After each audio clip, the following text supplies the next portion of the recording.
Bom dia a todos. Pastor Vicente, obrigado pelo convite. Pastor Larroca, é um prazer cumprimentar vocês. Espero que todos os pastores estejam bem, com proteção divina, e que nós tenhamos um bom semestre pela frente, né, pela graça de Deus. As coisas estão melhorando, que Deus esteja à frente. Pastor Vicente, é comigo agora mesmo? Tudo certo aí?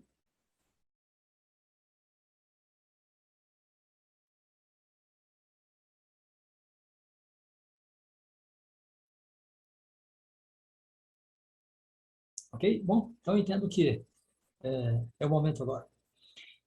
Amigos, é uma alegria estar com vocês. Eu vou compartilhar hoje três temas, né, com os colegas durante o dia, na minha área do estudo do Apocalipse. Eu tenho me dedicado a esse livro nos últimos anos, como parte do nosso trabalho ensinando aqui na Faculdade de Teologia e também como pesquisador para publicação de materiais. Eu já compartilhei com vocês em alguns momentos, vou reiterar.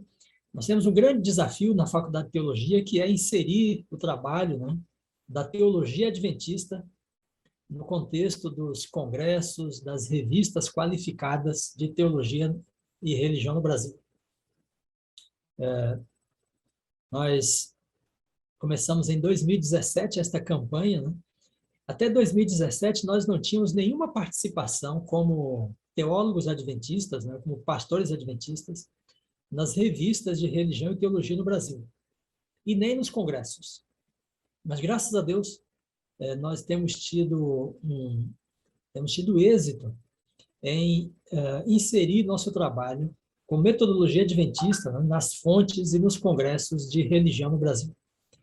Vocês terem uma ideia, no último congresso da Sociedade de Teologia e Religião, foi agora em julho, nós tivemos a participação de 10 colegas nossos apresentando pequenos papers, né, comunicações nesses congressos. Então, tem sido uma bênção. E, como Faculdade de Teologia, nós temos mais de 80 artigos publicados nos últimos 5 anos em revistas qualificadas, desde os quales superiores até os mais simples. As revistas são qualificadas em A1, A2, B1, B2 até B5. Então, uma escola, né, uma universidade tem uma revista A1, está no top, né, daquilo que se considera como publicação científica aqui no Brasil. E nós conseguimos, nesses últimos 4 anos, né, publicar 12 artigos, o grupo da Faculdade de Teologia, né, 12 artigos em revistas A1. Essas revistas são mantidas pelas PUCs, principalmente. Então, tem sido o nosso esforço nos últimos anos, né, trabalhar com esta divulgação para os contextos, né, não adventistas, os contextos de teologia e ciência da religião no Brasil. E, graças a Deus, temos tido êxito nesse empreendimento. Pastor Cidral, a sua tela está aqui, melhor, ou a tela do concílio, né? Eu vou compartilhar minha tela em seguida. Então, esse é o plano mesmo, essa tela fica aqui permanente, e aí quando nós compartilhamos ela sai? Deve ser. Ok, senhores, então eu planejei apresentar para vocês hoje 2 temas principais em 3 apresentações. Todas as 3 estão baseadas em Apocalipse 13. No entanto, a primeira eu vou falar de uma forma mais tradicional sobre as 2 bestas em Apocalipse 13, e em seguida eu vou apresentar um estudo mais contemporâneo, né, sobre a partir, né, da metodologia de intertextualidade em Apocalipse 13, em relação com o restante do material bíblico. Então, as alusões que Apocalipse 13 faz a alguns textos, né, do Antigo Testamento. E aí vamos chegar, então, a algumas conclusões a partir destas alusões. Então, eu vou compartilhar minha tela para termos o primeiro tema desta manhã.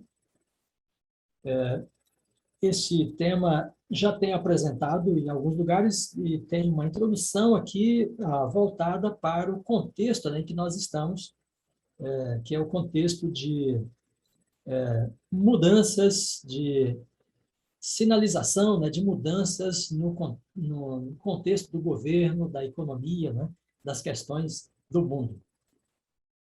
Então, as pessoas estão falando muito, né, sobre o governo mundial. E aí há uma atenção, né, voltada para a ONU, para a União Europeia, porque quando se fala de governo mundial, os europeus sempre vêm à mente primeiro. Pessoas falam de fim da religião judaico-cristã. Então, há uma série de ideologias, principalmente humanistas, ideologias de esquerda, né, em ascensão, em fortalecimento em várias sociedades e culturas, mudanças, né, na compreensão do próprio ser humano, do mundo, da vida, que eventualmente significa, né, uma superação da cosmovisão judaico-cristã, monoteísta e assim por diante. Pessoas falam também do predomínio, né, das ideologias de esquerda.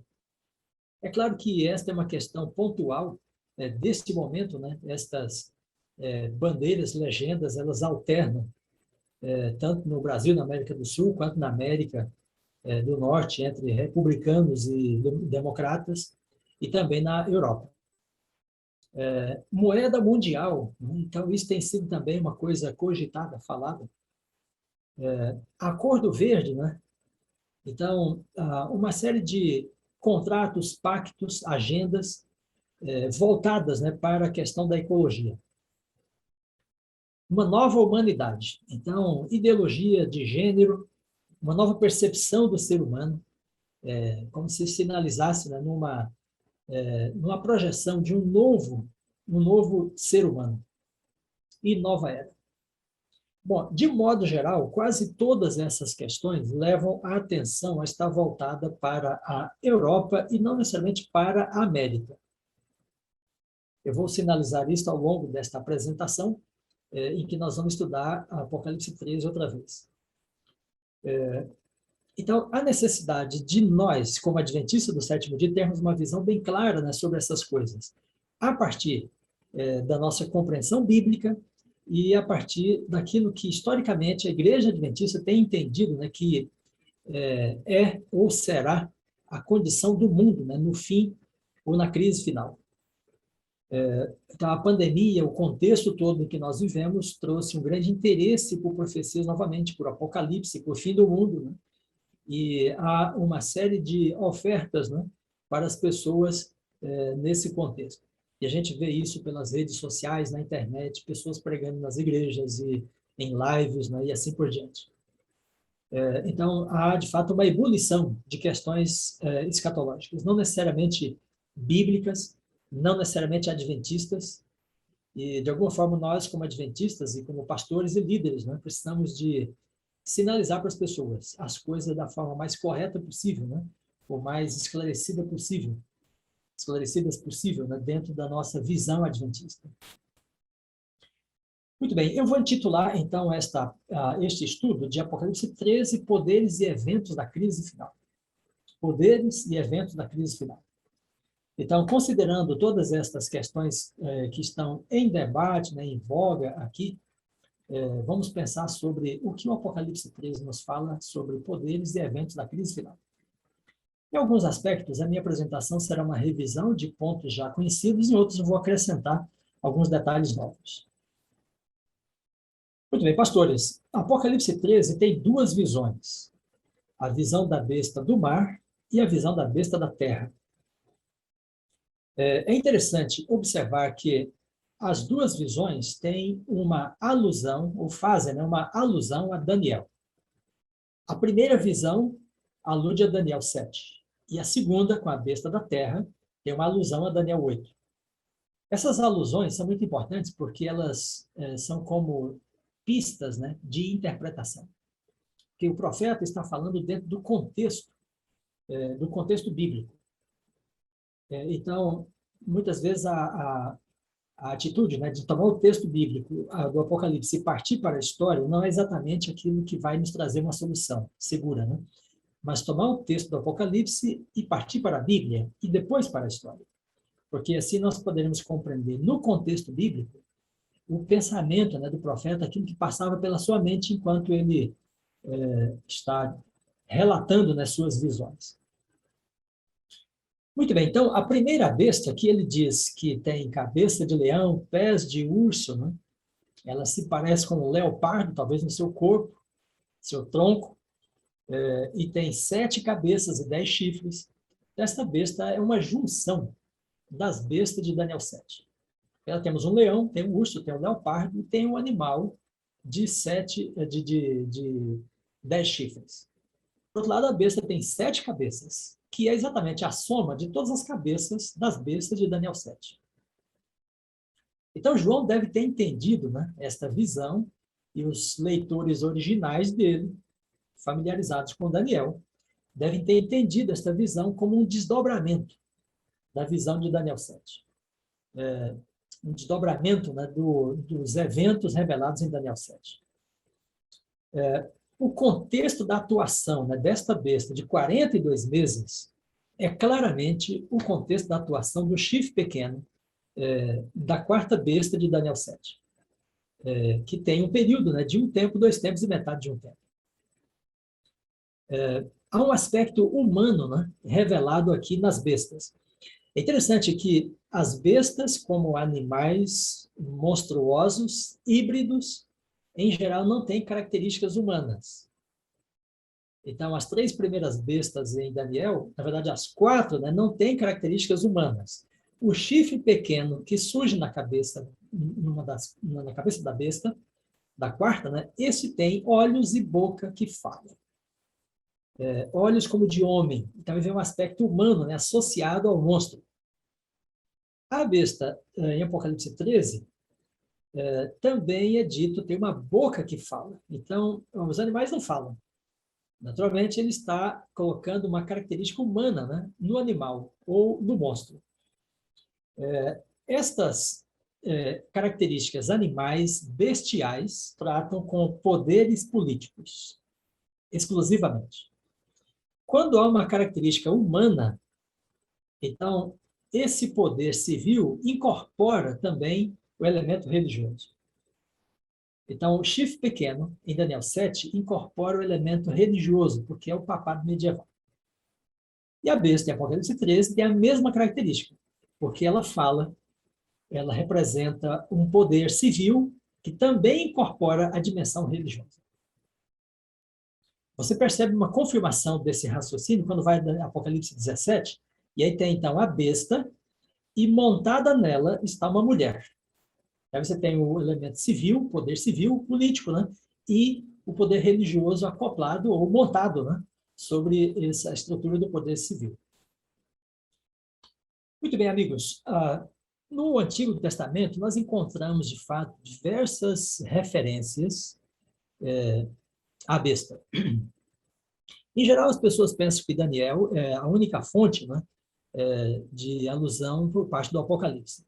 Mas nós encontramos, por exemplo, a metáfora da besta, né, desde o Pentateuco, passando pelos escritos e os profetas. Então, para nós entendermos o que é a besta no Apocalipse, nós temos de ir ao Antigo Testamento e trazer o pano de fundo, né, bíblico, escriturístico, hebraico, para a compreensão do Apocalipse. É importante essa consideração que eu vou fazer, porque, em geral, as pessoas pensam que a besta, né, é o papado. Então, quando diz que a besta vai voltar, diz que o papado vai voltar. Então, eu quero mostrar para você que a figura da besta, a metáfora da besta nas escrituras, né, é muito mais do que o papado. É um conjunto, né, de poderes mais amplos. Então, vamos dar uma olhada nesse contexto escriturístico. Olha só, Ezequiel. Ezequiel se refere várias vezes, né, à figura da besta. Ele usa o termo hebraico Hai, e é traduzido na Septuaginta como Terion, que é a palavra usada no Apocalipse para a besta. Terion. Hai é simplesmente ser vivo, né? Mas você percebe claramente quando o profeta está usando a expressão, né, para se referir usando a expressão como uma metáfora. É o caso aqui em Ezequiel 34. Então, ele começa a profecia, né, dizendo que os pastores de Israel fracassaram. Os pastores fracassaram. E as ovelhas ficaram espalhadas pela terra. Então, é o contexto do cativeiro que está chegando. As ovelhas serão dispersas pela Síria, Egito, Babilônia, né, e etc. E então, nesse contexto, ele diz que as ovelhas se tornem pasto para as feras do campo. Ora, as feras do campo aqui, em grego, né, é a expressão teria, na Septuaginta, e está traduzindo rai no hebraico. Ele está dizendo que as ovelhas de Israel se tornam em pasto para a besta. Muito bem, nesta mesma profecia, que é uma profecia messiânica, ele diz que Deus fará um concerto com essas ovelhas e vai acabar com a besta da terra. Então, aqui está a tradução da Almeida Corrigida. Tá? Traduz o que no grego está terio, de rai, traduz por besta da terra. Bom, então veja, na compreensão de Ezequiel, a vinda do Messias seria o concerto feito, né, com as ovelhas de novo. É a nova aliança. E isto vai implicar na destruição da besta. É interessante, pastores, que aí os judeus, né, esperem a manifestação do Messias a partir de um golpe contra Roma, porque Roma é a besta. Eles não estavam errados, né, nessa expectativa, porque assim estava colocado pelo profeta Ezequiel. Bom, e aí vem o restante do texto. Saberão que eu sou o Senhor quando eu quebrar as varas do jugo e as livrar das mãos dos que as escravizam. Então, os países aqui representados pela besta são aqueles que escravizam as ovelhas. Primariamente, né, aqui está se falando de Assíria e Babilônia. E já não servirão mais de rapina aos gentios. Então, a figura da besta está em paralelo aqui com as mãos que escravizam, com os gentios, e depois, por fim, ele diz, e a besta da terra nunca mais comerá as ovelhas. A besta. Muito bem, em paralelo com esta profecia de Ezequiel, do fim do cativeiro, né, a manifestação do Messias, no dia do Senhor, conforme aguardavam os profetas antigos. Né? Então, vem a profecia de Isaías 11, por exemplo, em que ele diz, naquele dia, no dia do Messias, na cabeça de Isaías, né? O Senhor tornará a estender a mão para resgatar o restante de seu povo, que for deixado da Síria, do Egito, de Sinar. Aí as três nações, né, do cativeiro, especialmente a Síria e Sinar, que é a Babilônia. E ele ajuntará os desterrados. Então, as ovelhas que foram dispersas serão ajuntadas outra vez. Serão trazidas, né, para o redil, no caso, Jerusalém. Ele ajuntará os desterrados de Israel, do reino do norte, e os dispersos de Judá, do reino do sul. Veja, muito interessante, pastores, esta profecia. Né? Os judeus aguardavam, portanto, a vinda do Messias para acabar com a besta, que na época do nascimento de Cristo é o Império Romano, e juntar os dispersos, né? O remanescente em Israel. Muito bem, mas nosso interesse mesmo aqui é com a figura da besta, não necessariamente com a questão messiânica e da besta aqui em Ezequiel e em comunicação com Isaías. É a Síria, é Egito, é Babilônia. Muito bem. Além da besta, João também usa a figura do dragão. É o dragão de 7 cabeças. Apocalipse 12, verso 3. Nós precisamos de compreender ou de ver o dragão de 7 cabeças como uma metáfora paralela à besta de 7 cabeças. O dragão tem 7 diademas. Ele tem 7 impérios representados nas suas cabeças. Depois o anjo diz que a besta de 7 cabeças são 7 reis. Então isso coloca Apocalipse 12, né, o dragão de Apocalipse 12, em paralelo com a besta de Apocalipse 17, consequentemente a besta do mar também, de Apocalipse 13. Pois bem, o que é o dragão, né, no Antigo Testamento? Olha só, são vários textos. Vou passar brevemente por eles, porque nós não temos tanto tempo. Salmo 74. Tu dividiste o mar, quebraste as cabeças dos monstros das águas. Aqui é o monstro marinho. fizeste em pedaços as cabeças do Leviatã. Pois bem, aqui o salmista usou a palavra hebraica Leviatã, e na Bíblia grega está traduzida por Drakon. Então, o salmista, enfim, está dizendo que Deus quebrou as cabeças do dragão. Quando? Quando ele dividiu o mar, no Êxodo. Então, o dragão, Leviatã, aqui, é uma metáfora para o Egito, para o faraó. Ezequiel, assim diz o Senhor Deus, eis-me contra ti, ó faraó, rei do Egito, grande dragão. Aqui está na Almeida Corrigida. Muito bem, interessante que a Septuaginta traduziu, né, por Dracon, Leviatã, no Salmo 74, mas aqui em Ezequiel traduz por Dracon, Tanim.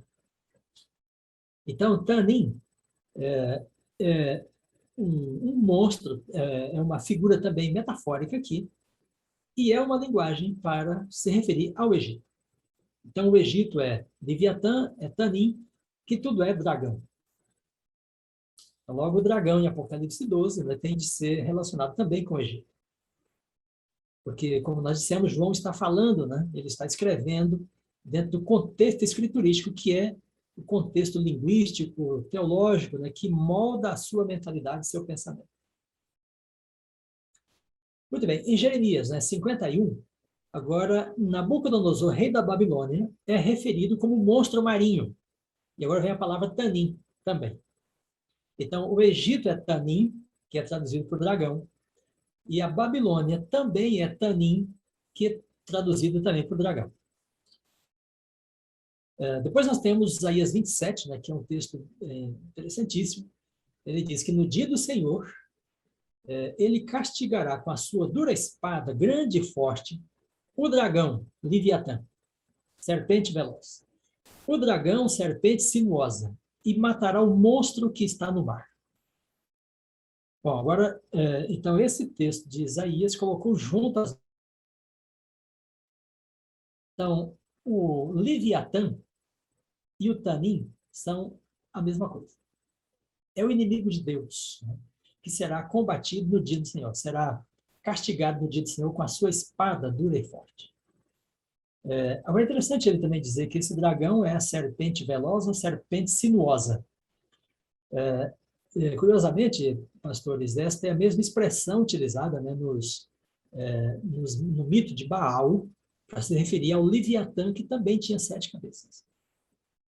Então, tanto o salmista quanto o Isaías estão utilizando a mesma metáfora que existia já antes, né, dos escritos deles, na cultura de Canaã.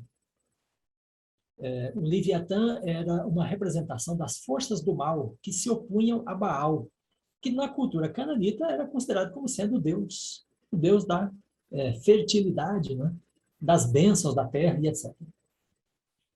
Então, é curioso a gente ver aqui que não há um preconceito, portanto, né, da parte do escritor bíblico de utilizar esse material de fora, evidentemente, dentro, né, da escatologia e da visão profética bíblica.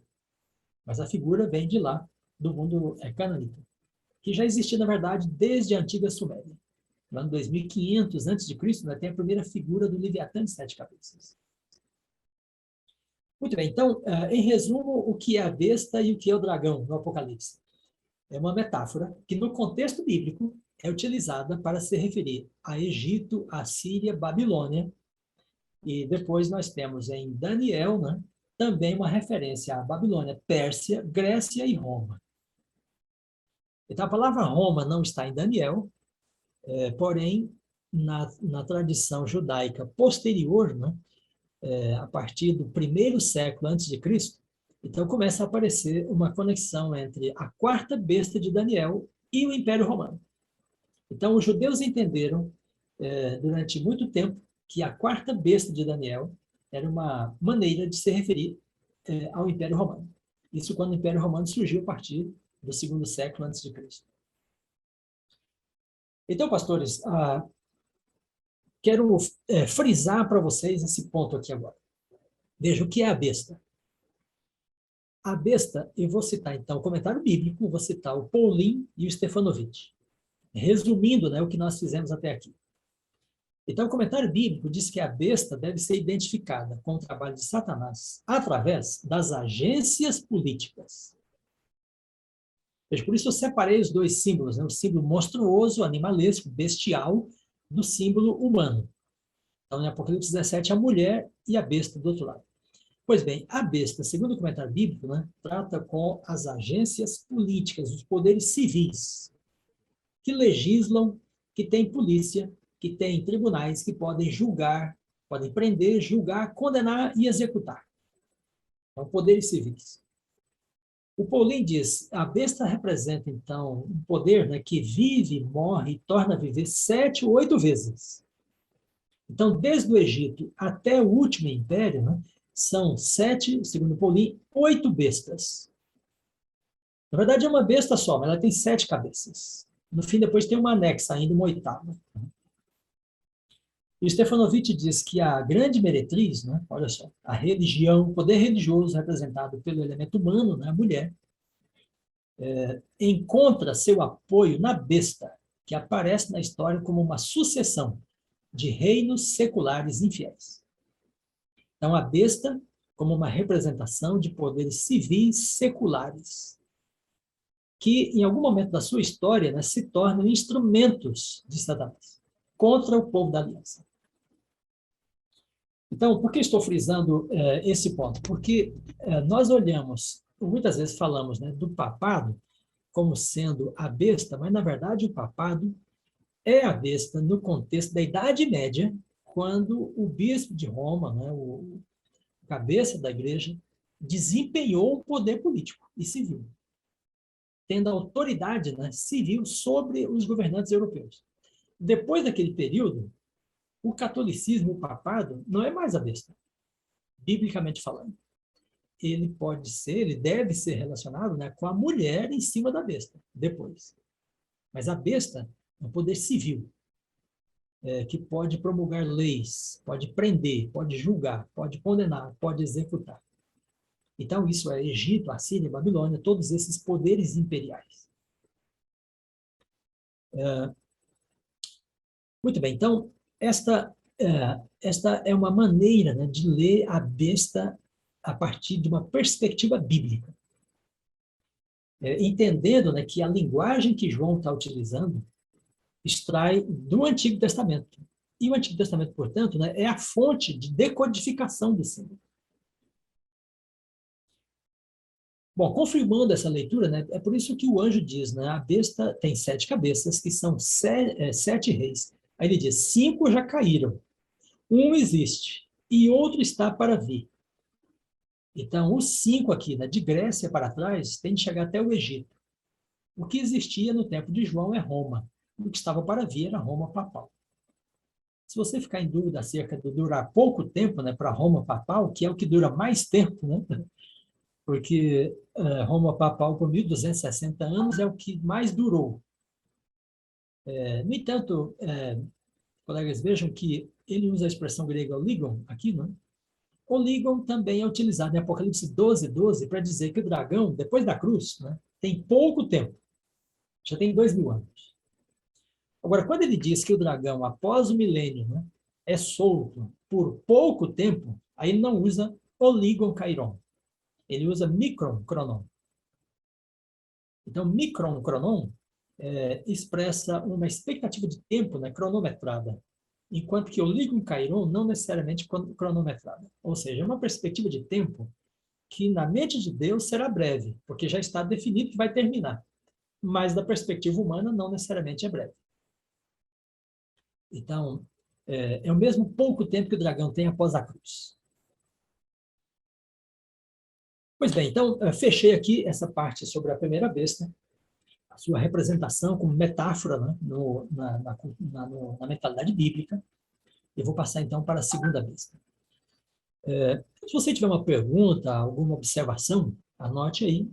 E talvez agora, nesta primeira apresentação, eu não vou ter esse momento, mas as outras duas serão menores, mais curtas, e aí eu gostaria de ouvir algumas perguntas, observações da parte dos colegas. Pois bem, então vamos para a segunda visão, Apocalipse 13, 11 em diante. Então, agora nós temos uma besta de 2 chifres, parecendo o cordeiro. Então, por causa dos 2 chifres, ela se parece com o cordeiro. E agora nós temos, então, uma alusão, né, Daniel 8.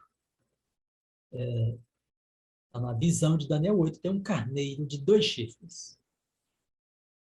É muito importante, pastores, colegas, né, perceber estas alusões. Elas não são casualidades. Não é uma maneira alegórica de interpretar a Escritura. De fato, uma metodologia. Se você tomar, por exemplo, o volume Compreendendo as Escrituras, né? Então aqui a gente tem um artigo, né, do Ganuni Diop, esse livro do BRI, sobre a interpretação intertextual das Escrituras. Então, o Diop diz assim, que os escritores bíblicos do Novo Testamento são dotados, né, da arte e da ciência de construir seus textos a partir do texto hebraico. Então, ao fazer isso, né, eles usam figuras, personagens, narrativas, eventos, cenas, expressões, né, palavras, frases inteiras. Tem as citações, né, está escrito, mas há uma infinidade de alusões. Então, isso evidencia para nós, né, que a mente deles estava encharcada das expressões bíblicas do Antigo Testamento, porque eles estavam o tempo todo pregando, né, estudando e pregando em si, algumas vezes com a versão grega, mas o Antigo Testamento. Então, quando João vê as coisas no Apocalipse e relata, né, ele tanto vê quanto ele relata a partir das conexões que ele enxerga com o material bíblico. Pois bem, então a besta tem 2 chifres parecendo um cordeiro. Bom, qual é a implicação desta conexão com Daniel 8? É que em Daniel 8, o carneiro, né, de 2 chifres representa um poder que resulta da junção de 2 entidades. Nenhum deles tem essa característica lá, em Daniel 7 e 8, é só o carneiro. Então, o carneiro de 2 chifres, porque o chifre também representa um poder. Né? O animal representa um poder, os chifres igualmente. 7 chifres, ou 10 chifres, né? 10 vezes. E esses 2 poderes, né, são a Média e a Pérsia. Então, sozinhas elas não conseguiam, mas quando se juntaram, então conseguiram dominar o reino de Belsazar. Se tornaram um império. Segundo ponto, pastores, é que o carneiro, né, representa um poder que, a princípio, é aliado do povo de Deus. Veja, esse é um ponto importante aqui. O carneiro representa um poder que, a princípio, é aliado do povo de Deus. Porque o que Ciro faz quando ele toma a Babilônia? Ele dá liberdade aos judeus. E nós podemos colocar aí uma liberdade religiosa. Inclusive, depois, na sequência de imperadores persas, né, aí vem Assuero, e aí você tem, então, o decreto de Assuero, claramente colocado em Neemias, né, em Esdras, e que você tem ele dando na liberdade de administrar Judá segundo leis próprias, de ficar isentos de impostos. Então, eles foram autorizados a ter uma liderança constituída segundo a compreensão de mundo deles, segundo as suas próprias leis. Então, eles tiveram liberdade religiosa. Bom, há uma série de questões aí da Pérsia, né, como nós temos em Daniel e depois em Neemias e Esdras, confirmando isso. Então, o poder que Ciro constituiu, a princípio, foi aliado de Judá. Porém, pastores, em Esther, né, 3, verso 8, aí nós temos um oficial persa que chega a Assuero e persuade Assuero de fazer um decreto contra os judeus. E aí diz assim: há um povo no teu reino cujas leis são diferentes das leis de todos os povos. Não convém tolerá-lo. Então vem um decreto, né, de morte contra os judeus por causa das suas leis. Então é paradigmático. A figura, né, histórica da Pérsia aqui é paradigmática. para Apocalipse 13. Então, aí nós voltamos agora para Apocalipse 13, porque nós temos de ler Apocalipse 13 à luz do texto que foi aludido, foi referido, né, através da visão. Então, a besta com 2 chifres deve representar um poder, né, que resulta da junção de 2 entidades. Bom, foi assim que os pioneiros viram desde o princípio, né? John Andrews, Lofborough, depois Ellen White. Então, eles relacionaram, né, a figura da besta aqui de 2 chifres, né, à nação americana, a partir do momento em que o poder civil e o religioso se juntassem. Então, formariam a imagem da besta. Então, esse é o primeiro ponto. A primeira conexão com Ciro, né, ou a Pérsia. A Medo-Persa. O Império Medo-Persa. Né? E o segundo ponto, pastores, é que esta besta, né, surge da terra. Em Apocalipse 13, 11. A besta surge da terra. Né? E a terra, em Apocalipse 12, verso 16, né, é aliada da mulher. Veja, essa maneira, né, do texto bíblico se conectar é bela demais. É muito interessante. E quando você percebe essa conexão, então, fica claro que os autores, né, sabiam exatamente do que eles estavam dizendo. Veja, João diz em Apocalipse 12, 16 assim, a terra socorreu a mulher depois dos 1260 anos. Então, você tem a referência ao período de um tempo, 2 tempos, metade de um tempo, né? Em Apocalipse 12, 13 e 14. E depois, no versículo 15, então, o dragão lança perseguições atrás dela. A terra, porém, socorre a mulher. E a terra abriu a sua boca e engoliu o rio que o dragão tinha lançado. Então, a mulher, após os 1260 anos, encontra guarida e abrigo na terra. Ora, a terra é onde a mulher, né, a comunidade de Cristo, fiel à palavra dele, vai encontrar proteção. Com o surgimento de uma nação que separa a igreja de Estado. A nação que separa a igreja de Estado. Bom, então veja bem, os protestantes saem da Europa e vão para a América, América do Norte. Os puritanos. E fundam, né, as primeiras colônias. Aí depois surge, então, na América, o fenômeno, né, da colonização de Rhode Island, de Roger Williams. E ele disse, não, aqui na América nós temos de separar igreja de Estado. Então começou o muro de separação na colonização de Rhode Island. Porque aí ele disse, aqui todas as pessoas são livres para ter a religião que elas quiserem. E aí, irmãos, no século XVII, né, então saiu gente, né, da América do Sul até para ir para a região de Rhode Island. Como os holandeses, né, judeus, perseguidos pelos jesuítas aqui na América do Sul, foram para lá. Porque lá começou o primeiro projeto de liberdade religiosa no mundo. No mundo. Aí depois chega, então, o século XVIII, com a Revolução Americana, né? E aí, por influência especialmente de Thomas Jefferson, mas de todos os unitaristas, né? Maçons, inclusive, eles dizem, não, a América deve ser uma cultura, um poder, um regime em que igreja e Estado sejam poderes distintos. Aí vem o muro de separação, consolidado na Constituição, ou na Carta, né, de Revolução. Então, a Revolução Francesa faz isso na Europa, mas somente depois que isso estava feito na América.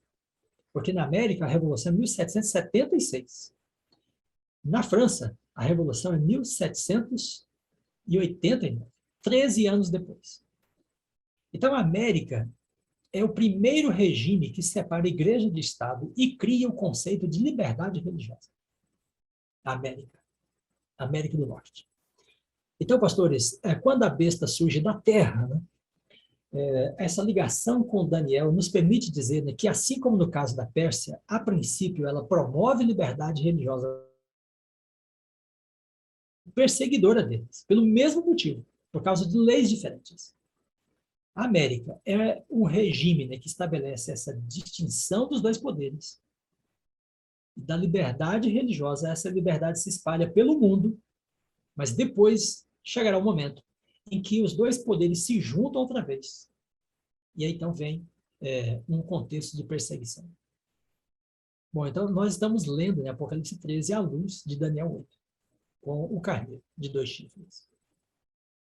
É muito importante ter essa perspectiva bíblica, né, porque nós não estamos assim lendo o texto, né, e encaixando ele na história.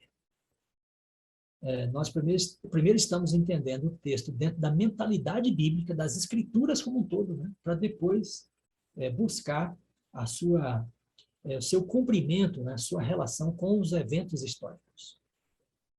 A besta que surge da terra representa um poder que surge onde? No mesmo local, na mesma geografia, em que o povo de Deus teve guarida. Então, não só os protestantes, né, migram para a América, fugindo de Roma, mas aí na América surge a Igreja Adventista do Sétimo Dia, com a restauração do sábado.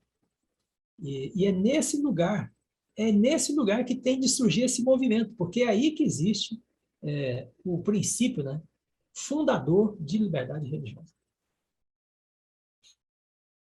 Muito bem. Então, esta conexão é bom ter em mente, é bom trabalhar com ela. Nós temos segurança, né, de ler o texto bíblico a partir daquilo que a Bíblia nos oferece como material para decodificar as visões de João, para interpretá-las. Ok, pastores, agora vamos pensar um pouquinho sobre os 2 chifres. São 9h55. Pastor Vicente, eu vou até umas 10h10, mais ou menos, aqui, e depois aí você me orienta como será a sequência. Pois bem, então vamos pensar nos 2 chifres. Eu quero mostrar para você que o texto bíblico de Apocalipse 13, 11 a 18, né, tem claramente a descrição das 2 entidades. Talvez você não leu ainda com esse foco. Vamos abrir o zoom, né, aqui em cima do texto. Olha só. A besta surge da terra, ela tem 2 chifres. Aí diz assim, ela exerce a autoridade da primeira besta. Faz a terra adorar a primeira besta. Então, a besta é um poder que tem uma ligação direta com a primeira besta. Ela promove o culto, né, a adoração da primeira besta. Ela opera grandes sinais. Até fogo vai descer do céu. Seduz os que habitam na terra, dizendo aos que habitam sobre a terra que façam uma imagem. Olha, perceba que eu destaquei aqui em azul, né, essa parte do texto que lida com a besta numa primeira fase. Então, na primeira fase de atuação dela, os verbos usados indicam que a besta aqui é um poder religioso. Porque ela tem conexão com a primeira, ela promove a adoração da primeira e ela opera grandes sinais. Seduz, né, engana. A operação de sinais é a característica determinante do falso profeta. Sinais ilusórios, sinais contrafeitos, né? Sinais falsificados. Então, a operação de sinais caracteriza aqui a primeira fase de atuação da besta como a atuação do falso profeta. E aí tem um momento de transição dos 2 chifres. Então, o primeiro chifre, poder religioso, o segundo, poder civil. Então, o poder religioso, né, a besta, enquanto falso profeta, comunica fôlego à imagem da besta. Agora vem a transição. A imagem fala, faz morrer, marca as pessoas, controla a economia e o mercado. Ora, agora já não é mais um poder religioso. O que está destacado em vermelho, né, e os verbos utilizados aí, mostram que agora é a atuação do segundo poder, do segundo chifre. Então, 2 fases de atuação. O falso profeta atua como um poder religioso e ele influi, né? Ele desperta a vocação do poder civil. Ou ele traz o poder civil para dentro da arena religiosa. ele influencia o poder civil para atuar como um poder dentro do campo religioso. Olha, senhores, aqui está claramente a separação de igreja e Estado, e a igreja toma a iniciativa de se aproximar do Estado. Então, a imagem da besta é a expressão que João utiliza para caracterizar a ação da segunda besta como um poder civil. Então, falso profeta é, vamos dizer, o nome que podemos dar ao primeiro chifre e imagem da besta ao segundo chifre.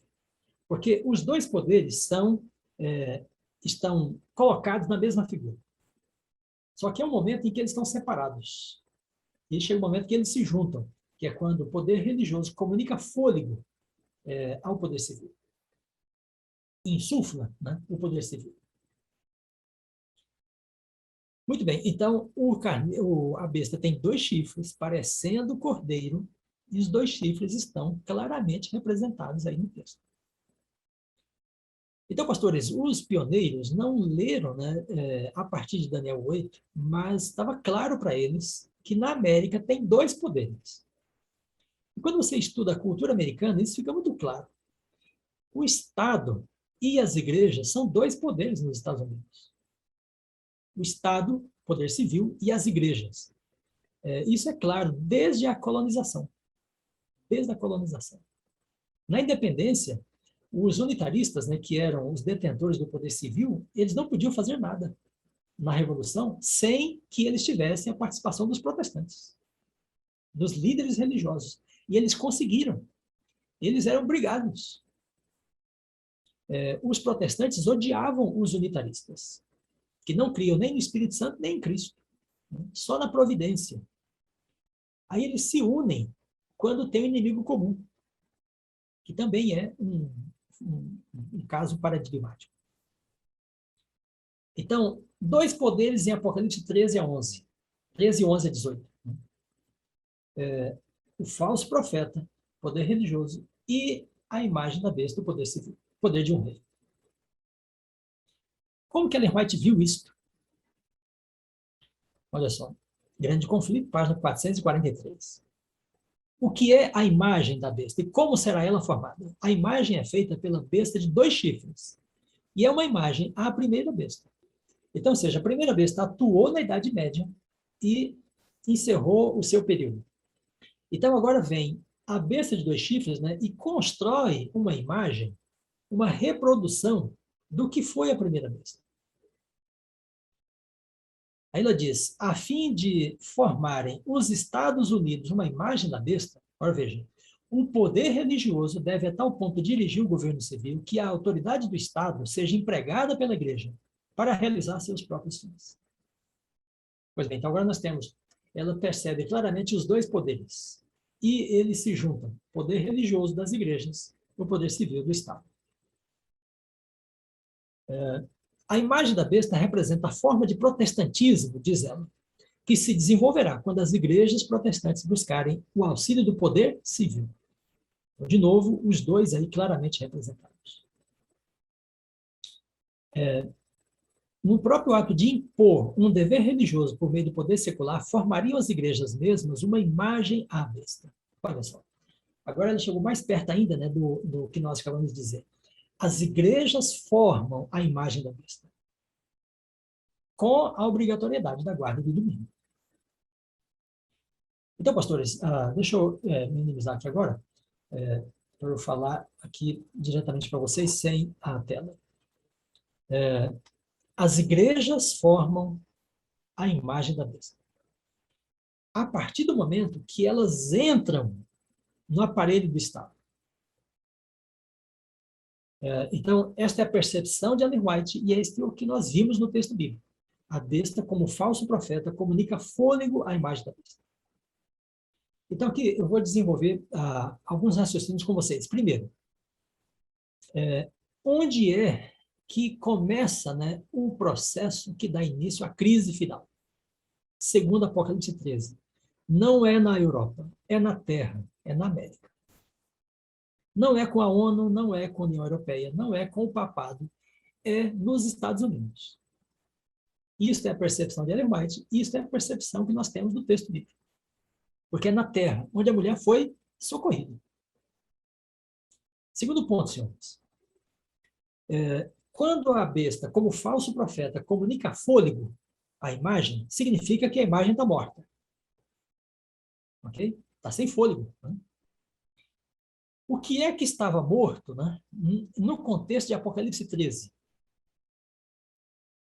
O que está morto em Apocalipse 13? A primeira besta, que levou a ferida de morte.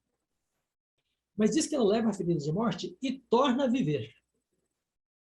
Ora, então, João mudou a expressão, mas o que ele está querendo dizer quando diz que a imagem recebe fôlego, é que a besta que tinha perdido o fôlego, recebe fôlego novamente. Ora, então, nós podemos concluir que a besta que perdeu o fôlego, né, e perdeu seus poderes, volta. Porém, ela volta como a imagem da besta. Não é a besta que volta, a mesma estrutura. Ela volta através da sua imagem. E a imagem é na América e não na Europa. Observem que a besta está no Egito e cai. Né? Quando ela volta, não volta no Egito de novo. Ela volta na Síria. Ela cai na Síria. Ela volta outra vez em Babilônia. E assim a besta cai e se levanta várias vezes ao longo da história, mas sempre numa geografia diferente. Sempre numa geografia diferente. Então, segundo Apocalipse 13, a imagem da besta sucede à primeira besta. E isto ocorre na América. Então, a América desenvolve a mesma estrutura de poder que houve, né, na Idade Média no contexto europeu. Bom, então, essas são algumas considerações que nós estabelecemos, né, a partir do texto bíblico e da percepção de Ellen White, que confirma a nossa leitura, né? Porque nós não devemos usar Ellen White para interpretar. Ela diz que é para nós interpretarmos o texto e depois ver se isso está de acordo com o que foi mostrado para ela. Assim aconteceu em vários momentos da história adventista. Então, nós temos uma leitura do texto bíblico, e aí quando nós lemos o que ela disse, né, essas coisas se encaixam. Então, pastores, nós temos de ensinar às nossas igrejas que, segundo a escatologia adventista, a crise final começa, né, por um movimento que surge na América, não é na Europa. A besta volta, mas ela volta através da imagem da besta. E o que marca esse retorno dela, né, é a obrigatoriedade da guarda do domingo. A guarda do domingo. Você tem visto por aí, né, questionamentos, debates acerca do chamado decreto dominical. A igreja sempre teve uma compreensão e, de repente, começa a haver uma outra maneira de perceber. Senhores, à luz do contexto bíblico e do espírito de profecia, não há qualquer maneira, qualquer espaço para relativizar o tal chamado decreto dominical.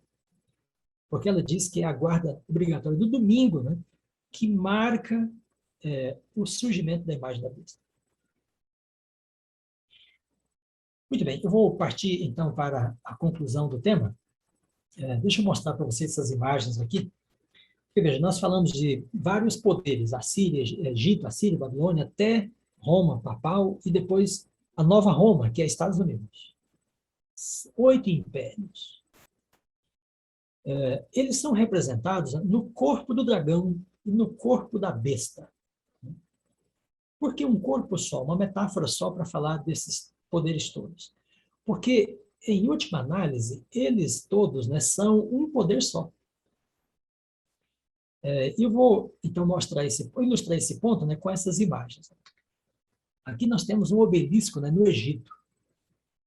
Aqui temos o obelisco, né, o mesmo, na Praça de São Pedro, né, em Roma, em frente à Catedral de São Pedro. E aqui nós temos o mesmo obelisco nos Estados Unidos, no National Mall. Por que esses três países, né, essas três culturas têm o obelisco? Porque todas elas se julgam ser a porta do céu. Esse obelisco é uma retomada, né, da Torre de Babel, em que se julga que ali está o lugar onde Deus desce e a humanidade sobe. A humanidade sobe para Deus, Deus desce para a humanidade. Então, esse é um conceito, né, do obelisco da Torre de Babel. Inclusive, esse obelisco da Praça de São Pedro foi levado para lá do Egito. E, então, quando se fez a cidade de Washington, depois da Revolução Americana, então se construiu a praça, né, o National Mall, aí tem o Capitólio, a Casa Branca, o Memorial Lincoln, e lá no meio o Memorial Washington, porque Washington é considerado o Moisés americano. Então está lá o memorial, né, com o nome dele, mas é um memorial, um símbolo, é um obelisco. Então, esta imagem mostra que os impérios compartilham a sua cultura, sua expectativa, a sua vocação, né, mitológica, assim por diante. A águia romana, veja, a águia romana, está aqui a águia americana, porque a América se julga ser a nova Roma. Tem vários outros detalhes aqui. Tem a pirâmide do Egito. Então, veja, aqui é o grande selo dos Estados Unidos, que retoma, né, várias linguagens, figuras da cultura dos impérios. Como eu disse, virtualmente eles são um poder só, mas que ocorrem em várias fases ao longo da história. A religião dos impérios. Olha os egípcios adorando o sol. Veja os assírios adorando o sol, trazendo oferendas, né, ao sol. Aqui a Dea Roma, uma representação da deusa romana com aspectos solares na sua cabeça. Então, há uma característica, né? A adoração do sol, que cruza todos os impérios. O Bakhiouk diz que todos os impérios foram adoradores do sol. Crenças populares, no livro dele. Outro ponto, da religião dos impérios. Olha, The Ancient Egyptian Doctrine of Immortality of the Soul. A antiga doutrina egípcia da imortalidade da alma. Ela cruza também todos os impérios. The Immortality Key, né? A história secreta da religião sem nome, a religião da imortalidade, que vem desde o Egito e cruza até o último império. Inclusive, especialmente, né, o Império Papal, imortalidade da alma. Então, o domingo e a adoração do sol, porque o domingo é o dia do sol, né, e imortalidade da alma, caracterizam os 8 impérios. E o último, inclusive. E veja, amigos, não é casualmente, né, que Ellen White diz que por 2 grandes enganos o inimigo vai enredar o mundo. Imortalidade da alma e santidade do domingo. Veja, a profetisa está falando exatamente em cima daquilo que é, né, a característica dominante dos impérios. Depois ela diz que a obra mestra do engano é o desenvolvimento do espiritismo. Então, é por causa disso, né, que a Igreja Adventista entende, olha para frente, entende que haverá um decreto dominical e haverá uma difusão mundial, universal do espiritualismo. Na verdade, já há. Porque essa é a característica dos impérios, representados na figura do dragão e da besta. O último ato do drama, né? Olha, quando o domingo for colocado no lugar do sábado, e essa substituição se tornar universal, então Deus se revelará. Então, amigos, abrindo um parêntese, né, não há nenhuma possibilidade de você dizer que a perspectiva do decreto dominical é parte de uma profecia clássica de Ellen White. Nenhuma possibilidade. Ela fala do domingo como um evento universal. E quando nós conectamos isso, né, com a história dos impérios, isso fica muito claro. Em outro texto ela diz, quando esta observância for amplamente agitada, né, então o mundo estará se aproximando do momento final. E a terceira mensagem produzirá um efeito que não seria possível produzir. Veja, nossa escatologia, né, tem uma base histórica e uma concretude, né, no texto muito forte, evidente, convincente. Mas isso é para nós, né? Porém, ela diz, quando a questão do domingo começar a ser amplamente agitada, então aquilo que é convincente para nós se tornará, então, convincente para o mundo. E a mensagem adventista terá um poder de persuasão, de convencimento, que não pôde ter até então. Então, ela está sinalizando um momento, né, uma transição, em que o autoclamor se fortalece por causa da evidência da sua legitimidade, da sua coerência.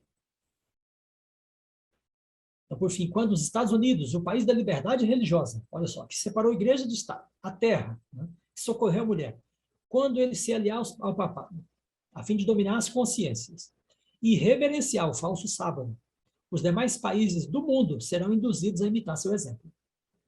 Veja, o decreto dominical se espalhando pelo mundo. E então, nós estaremos chegando, né, ao momento final da história deste mundo. Então, pastores, fizemos um percurso aqui a partir de Apocalipse 13, né, pela Bíblia, e depois um pouco pela história, pela cultura dos impérios, para entender o que está previsto, né, e predito aí na palavra de Deus.